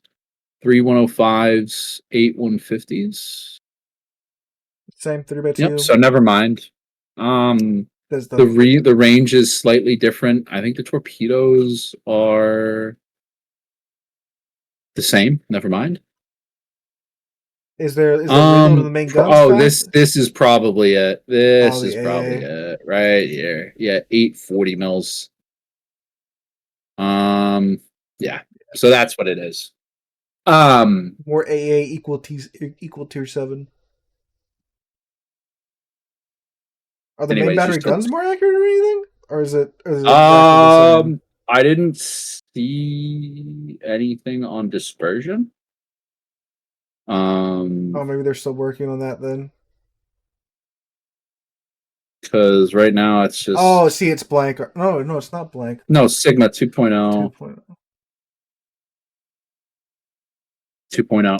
Bruh. All right. So, anyways, they're different. We're gonna have somebody in the comments like 0.3% more speed. Okay. Thank you, Archimedes. Nisbeck tier 6, hypothetical version of the P class with 305s. Okay, so we're going up to 12s. I don't really see that giving you all that much in terms of a ballistic change. The ship was named after this guy. who had a funny German name, and he was a key Prussian leader, I guess. I believe this is where they have the manual secondaries from here, I believe, on. Yes. 27 plating, yikes. 17-kilometer range at tier 8 is kind of yikes, a little bit, but they're 12s. So that means they hit harder. You still only have 6 of them because go fuck yourself. I'd like to know the plating on these, other than the fore and aft, because it just keeps saying 27, 27, 27. Yeah, so they might slap a giant icebreaker on them. They might. Well, the other thing is like deck plating and upper hull plating, case plating, stuff like that. That might all be different. Torps are slightly longer range. That's not terrible. That's actually kind of spicy. Unfortunately, I'm gonna. Where is the detectability? That should be down there at the bottom. 13.9. Yeah. So it's actually not all that horrible in terms of once you put commander skills and stuff on it. Like, okay. It's like... also the other thing that's going to be great. And again, I'll just say this, and then I'm sorry. I don't mean to keep cutting you off. No, I'm having to do math, man. No, that's like an 11-kilometer detect with the skill and the module. Yeah. Well, module tier 8. You get it. Yeah, that's the last thing you get. Am I smoking crack? Is that not like you get the? Yeah. So, anyways, I'm smoking crack. Okay. I was gonna say, I'm pretty sure you can take that mod.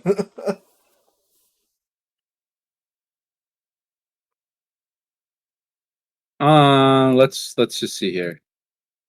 He's checking in his port.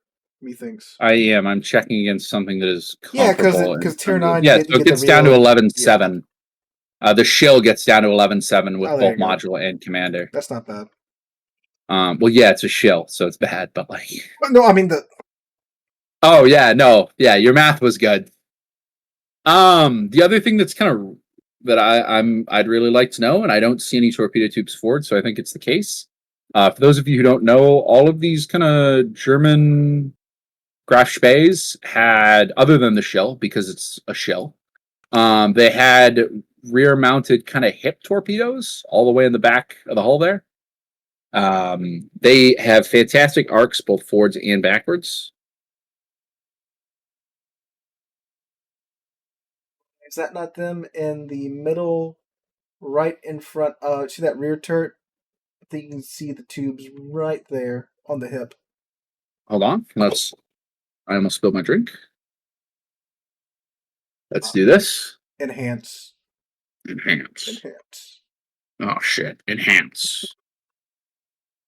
I'm blind. Enhance. This. Wow, that's okay. It's zooming in on the text and not the picture for some reason. I'm not gonna. Yeah, that's it right there. Yeah. De-enhance.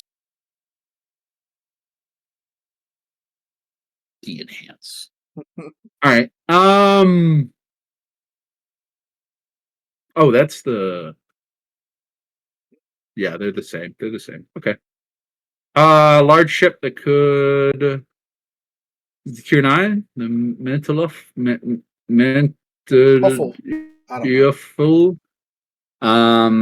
Schroeder. 6 15-inch guns. Under construction. It was named after him. 17.6, so we're sitting at the 18 kilometers, which 350 kind of good. Cruiser. Kind of well, yeah.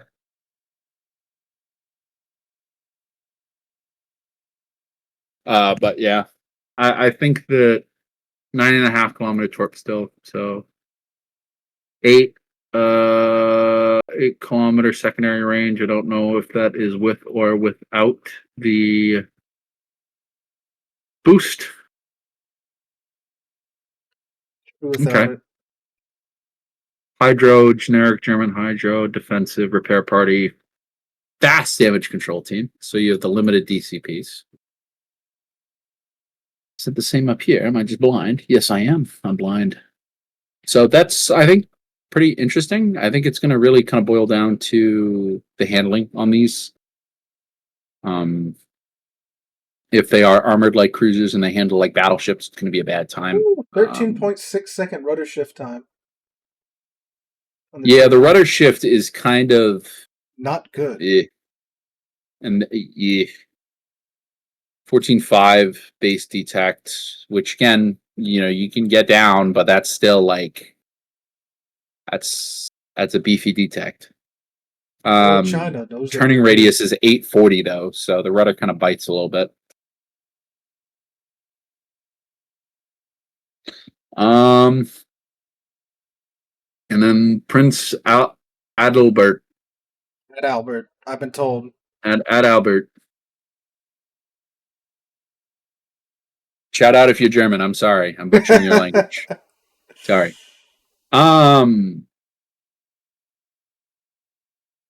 This is a completely new model from my understanding. Because the Manteufel's a Schroeder, I think, Kniespecs? Is that a shill, but not? It looks very shillish. Yeah. So Albert's completely new. So shout out modeling department. Well, it kind of just looks like they stuck a whole bunch of German superstructures together, but that's also German construction that late in the war. So,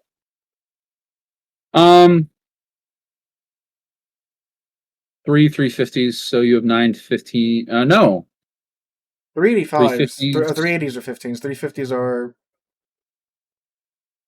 not. Let me see. What the fuck? Wait, am I just?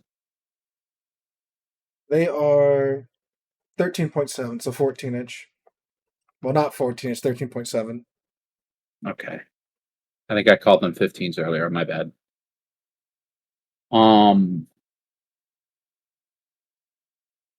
Yeah. So, but them being 350s, like that's kind of rough in terms Sigma. Of overmatch. Yeah, I mean that's going to be good. Reload 27, so your battleship. With pretty accurate guns. That's a little rough right there. It's not horrible, but I think it could be a little bit better. That's kind of rough, but again, it depends on pen. If this is an instance where you can reliably chunk somebody, that's good. If it's shill guns, you'll ricochet and do no damage. And then we just have these 9.5 kilometers, 65 knot torpedoes. 8.3 on the secondaries. Again, that can all be boosted with modules, and then we'll be taking manual control, so that looks pretty good. Wild with at Albert, you get 12 150s and you get 18 128. So you get what? 12 and 18. You get 30 secondary guns to control? Yeah, you get a lot. And both of these reloads are pretty good too. 3.6 and the 128s is very nice. That's before modules and a captain build. Yeah. So that's actually a pretty decent fire spitter there. So yeah, I think that's the new line there. I think it's going to be interesting. This plating is really going to matter, because if this is a all or nothing armor scheme and this thing just has 27 millimeter all over the place, well, that's going to suck. That's going to blow, and you're going to feel it. But I don't think that they're going to let the big, heavy German brawler cruisers be 27 millimeter armed. That would not be very German. No. Let's see what else we got here. We have. Okay, what's this? Just a tier 10 Megami. What's this? It's Megami at tier 10 with an exhaust smoke.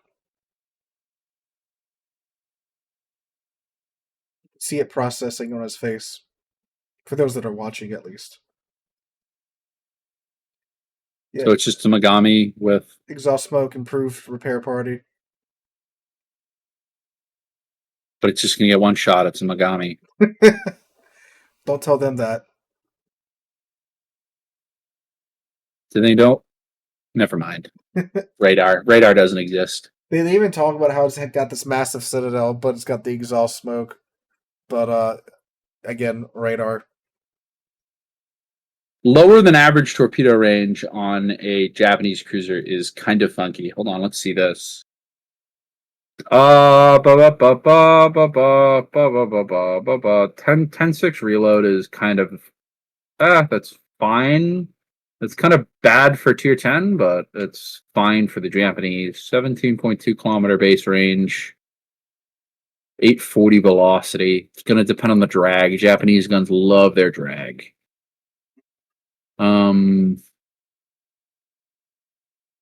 Is typical top tier cruiser Sigma.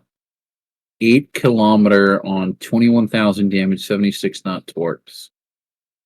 These look very much like I can out Unga Bunga you torps. These don't look like conventional Japanese torpedoes. 100 on 21,000 damage torpedoes though are kind of nice, but you get 16 of them, and they only have 8 kilometers of range, and I don't see you doing a whole bunch of rushing all that much.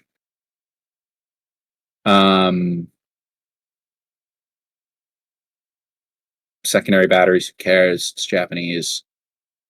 Here we go. You get 10 of the 25 millimeter, so 20 of the single 25 millimeter.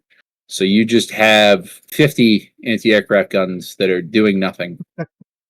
And then you have 10 of the Bofors or 20 Bofors and 12 hundreds. Okay.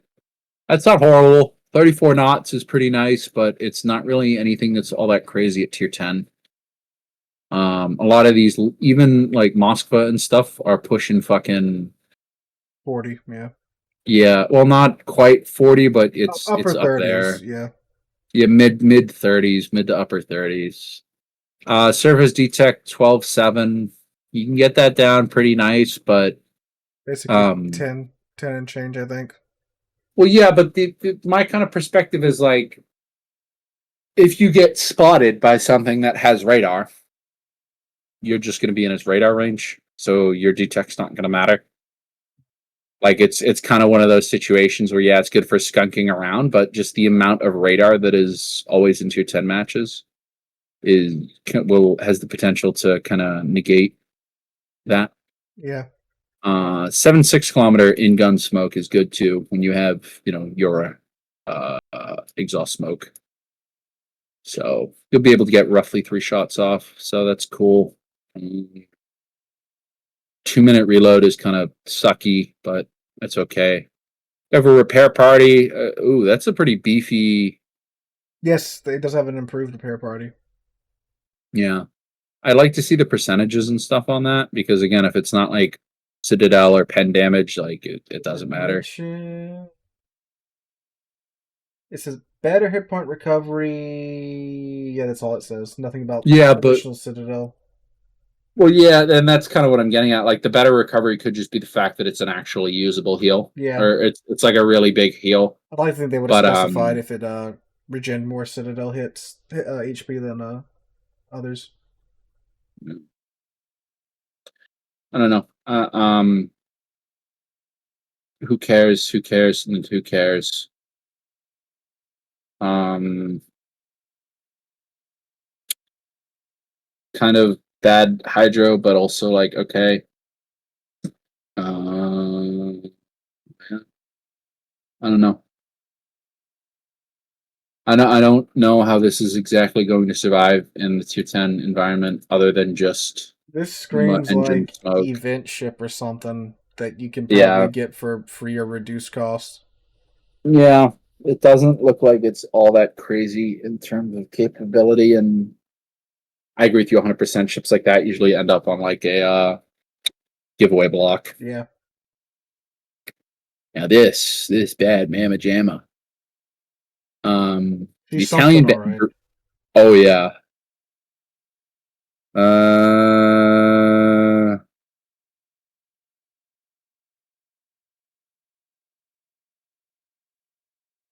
A Fontadore. Combining a large barrel count with access to powerful AP shells, allowing the potential of extremely heavy volleys. Does not get sap. Nope. Very odd choice. And yeah, No, it's not an odd choice. They saw what Columbos and everything were doing in competitive, and they're like, yeah, we don't want anything to do with this. Yeah, I get that, but I mean, like, it's like the top tier of the Italian battleship tree, but doesn't get sap. No. Key downsides are mediocre accuracy and relatively short range compared to our peers.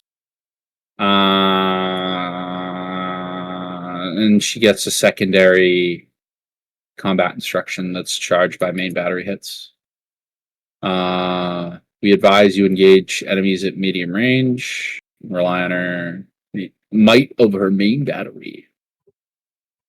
Okay, it's gonna be just 16 16. 16-inch guns, 32 millimeter plating, 35-second reload. That's gonna blow, and 1.6 sigma. So That's so bad.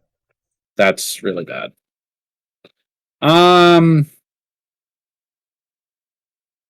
her secondaries are all the 135 millimeter guns. They're not the 90 millimeter guns. Yeah. Which I mean, I think they're pretty good guns, but like, meh. The AA defense does not matter in the slightest because it's just a whole. Well, actually, holy shit! Actually, wait a minute. So she has no short range, but her mid range is basically a fucking grand a second out to 4 kilometers. It's pretty good. Sometimes you have 18 That is actually 135s. Yeah, and the 76s, yeah. 30 knots, kilometer turning circle, 20-second rudder shift time. Fuck me. 17.5 kilometer surface detect. Yeah, so From the 2 kilometers away from your maximum gun range, you're detected.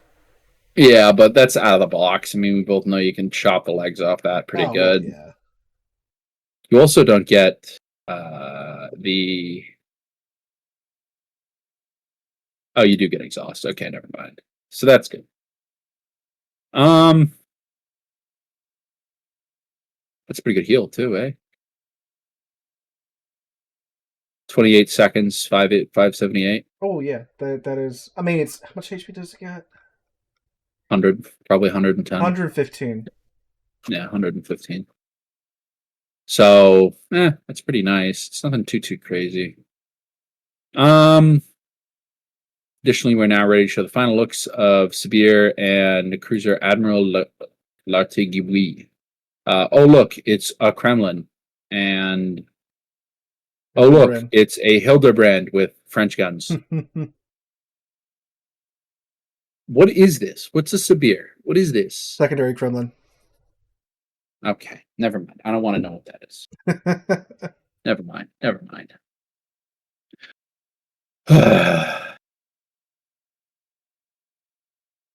These last few here are very puzzling in terms of like what they want them to do.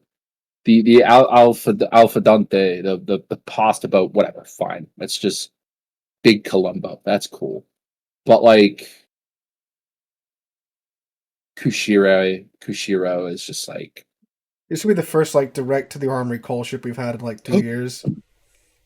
I don't know who that's really targeted, but they should stop asking to be targeted by stuff like that. Like, I don't think it's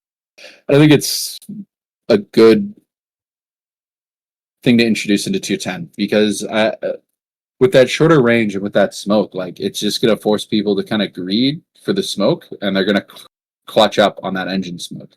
And it's an engine smoke, which I think is better than a creeping smoke or a stationary smoke. Definitely. Because when you have a creeping smoke or a stationary smoke, like people feel like this is my smoke. There are many like it, but this one is mine. They feel like they have to stay in it. Yeah. And the engine smoke, I think, is good because it allows people to move. But at the exact opposite end of the spectrum, I don't know if every randoms player who will go out and buy this ship will properly utilize that. You know? I can only really see it being useful for like either running around in your smoke and using your guns, or like if there's a ship on the other side of the island next to you, you pop it, you rush them. You know, it does have Hydra, doesn't it? Yeah, but everything else has hydro Yeah, I know that was what I was going to say. If it doesn't have and hydro, you have radar. So, hydro. like, Yeah, what's going to be on a rock that doesn't have radar? exactly. That's what I was about to say. You could do So that, but it's just kind of one of those situations where it's a very interesting tool, I think, to have down at tier 8. But when you put it up into tier 10, I mean, there's just the power scale difference between tier 8 and tier 10 is just so large.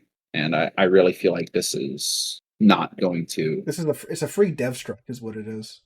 I honestly believe so. The Japanese cruisers are some of the most lightly armored pieces of shit, I think, in the game that call themselves heavy cruisers. I've never shot at one and done less than 10K. Like they're just so easy. And again, the light cruisers have like an excuse. And the Alba's like not horrible for the tier, but like the Miyoko, you run into anything that's a battleship or 8-inch guns, and it's just like, who cares? I'm just gonna kill it. Um what's next? The Megami, same thing. This is just the Megami. The Ibuki, if you don't get dev struck in the Ibuki, you have not been hit. Like the armor on these things are just so. It's 100 millimeters at most on the armor belt, and this is the one ship that does not have a lot of like internal kind of plates that make you think that it might be slightly different. The Ibuki always seems to kind of just get punched. They gave it some added athwart ship's plate, but they're athwart ship's plate and they're 6 millimeters, so like who the hell cares? They're just such a lightly built ship because again, a lot of these were designed and they were designed to be light cruisers that could then be turned into heavy cruisers, and that's what happened. And then the Japanese found out, like, oh, holy crap, we can't just put new guns on Put something bigger and make it a guns heavy on it. cruiser. I mean, hell, the Megami's had props falling off of them. Like, it's such a different type of ship. Well, anyways, I think that's about it on my end on that bombshell. Goodbye. Subscribe. I didn't know we were ending it that quickly. I No, didn't know if you I had don't know. You said on that anything bombshell, closing and to I was. say. I didn't know if you had anything closing to say. Like, No, I mean, do you think I'm off the mark here? Like, no, I mean, I don't know what they want people to do with the Kushiro, besides like pop your smoke and then run and gun. yeah, For however long the smoke runs for. The yeah. sinker, the Italian super battleship. It's very It's just interesting that it means sinker, in Italian. It's very interesting that they just said, okay, we're going to take everything about the Italian battleships, and the super ship is going to be nothing like it. well, no, Uh, it is. It's made out of. It's tough as old boots. It has deceptively okay AA. But at the end of the day, it does not have sap, and you kind of need sap to be a full-blooded through and through. yeah, if they had given it like those 135 with sap shells, that would have been really spicy. But even those have HE shells. Granted, Yeah. this could all change. It's all in testing. I mean, the other thing is like if I want a 16-inch gun platform with a 35-second reload, the USS Maine already I was about to exists say, yeah. and is And the guns so are far fucking more good. accurate than this thing's guns are going to be. Why would I handicap myself in the gunnery department to just be made out of asbestos? Yeah. With the sap, you have that glint of I just need to hit, and the Yeah. sap will take care of it. But with this, it's like I don't know. It's It's going to be a lot just of HE spam. yeah, Because I think so. until you get Because to the other point thing blank is, range, AP is not going to be worth it. I think the Italian sap or the Italian AP rather Krupp is just kind of ass as well. So Well, their shells were not that great IRL, so. yeah, well, Savetsky Soyuz didn't exist IRL, but here we are. True. This is true. Mhm. I am hyped for the Panzer Shift line. I am Um, too. I think they're going to be interesting. I don't give a single shit about either of these. I don't care. Yeah. The world is not ready for Hildebrand 2.0. Yeah, honestly, but French. But these I think are awesome. I think that the secondary mechanic is awesome. I kind of hate the fact that up to tier 8, it's just basically bigger But Spee. bigger, yeah. Yeah, it's just bigger Spee. Because don't get me wrong, Spee's pretty good at tier 6, but like the shill is not good at tier Here, 8. sheer is wild. Minimal changes to speed. Put it at tier 7. Well, yeah, no, hold on now. Hold on. The anti-aircraft is leagues better. Oh. There you go. I can't wait to fight, Musashi with my shear. Yeah, exactly. Just get down a walt. Oh, but yeah, that's about the beginning, middle, and end of it. I think that we're doing for some good times here in the future, and I think a lot of us are going to be doing for dev strikes when that Japanese thing hits the So your government mandated dev strike for the day. Yeah, exactly. You just please face the wall. What's its name again? Kushiro or something? Kushiro? Yeah, yes. Please turn around, Kushiro. Think about the rabbits. That thing has to go fight the main. Yeah, honestly, like this thing versus a Stalingrad begin. Oh wait, the Stalingrad won. It's just so like even against other contemporary cruisers, like this thing versus a Hull. Like what? Oh yeah, dude, the Hull's gonna eat that. Oh, that's so funny. I didn't even think about that. Yeah, I just like it's just kind of rough and oh well. Don't worry, you're getting the 3-turreted Zao sometime in the next 10 to 15 years. So Japan stays winning, I guess. All right. Well, yeah, that's about it from me. Yeah. Now, like Mountbatten's. Oh, go ahead. I was gonna say, like Mountbatten said, like and subscribe now that we're on YouTube as well as Spotify. Put the word out. We're back, and feel free to DM me on Discord if you have any feedback or anything. If you'd like to complain about us talking on a podcast, please definitely DM Mountbatten. Do not DM me. But yeah. That just blows my mind, man. Like people are just like, you will talk about the World of Warships in your World of Warships podcast. It's like, I'll send you. I'll send you the comment. At that point, just like read the dev blog. I don't understand it. I don't know. It's people. All right, subscribe, All right. or you are a terrorist. Subscribe, or you like dead kids. Yeah, subscribe, or you like dead kids.